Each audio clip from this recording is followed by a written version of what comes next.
Today we're talking about mood boards, what they're about, and how you can use them to put together some pretty awesome color palettes and designs. In fact, even if you're a complete amateur designer, by the end of this video, I'm gonna turn you into a true professional. Maybe pseudo-professional, worst case scenario.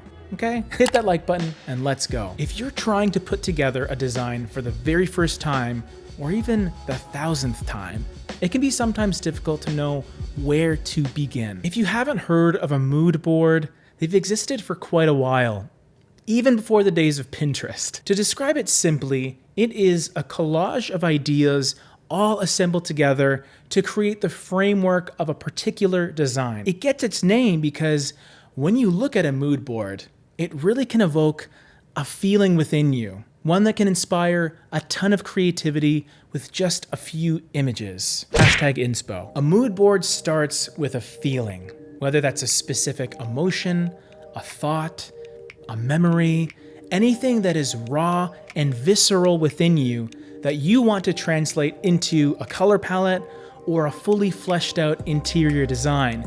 And that's one of the real strengths of them, because they take those thoughts and those feelings and start to add different layers of clarity on top.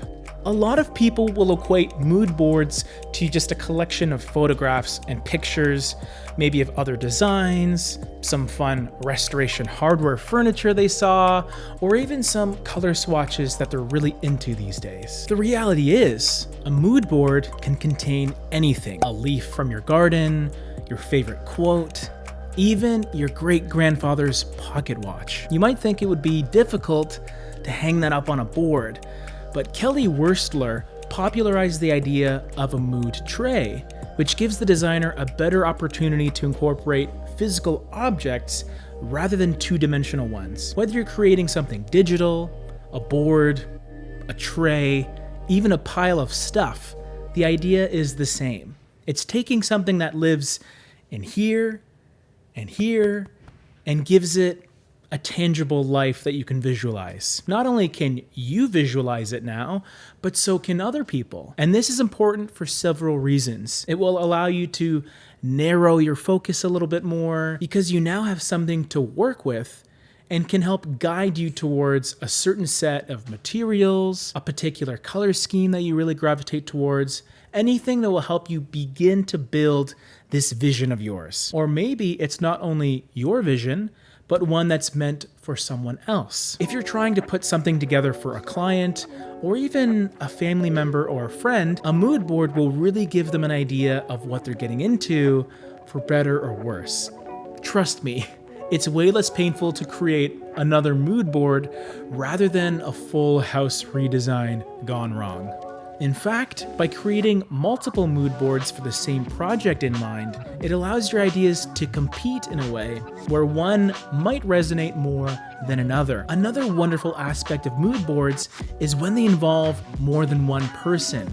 If you're the type of designer, no matter what level you're at, that appreciates some level of camaraderie, there are a lot of ways, especially online, where you can work with other people on the same project. This is where the magic starts to happen, because an idea that starts as one thing can quickly evolve into something completely outside of the ordinary. And that's sometimes only achieved with collaboration. Multiple ideas coming from multiple minds, hearts, and souls. Man, that deserves a mood hashtag. Mood boards have been used by fashion designers, marketing firms, and interior decorators like myself for many years. But you don't need to do this professionally to do this well. The fact of the matter is, mood boards serve so many different purposes and come in all sorts of forms.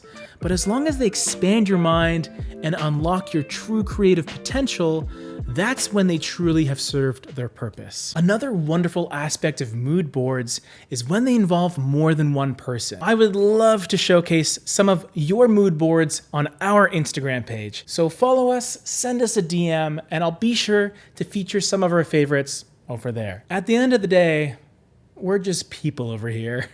And if you appreciate our content, then it would be so awesome to earn a like and a subscribe from you. We got some more videos coming right up, so stay locked in.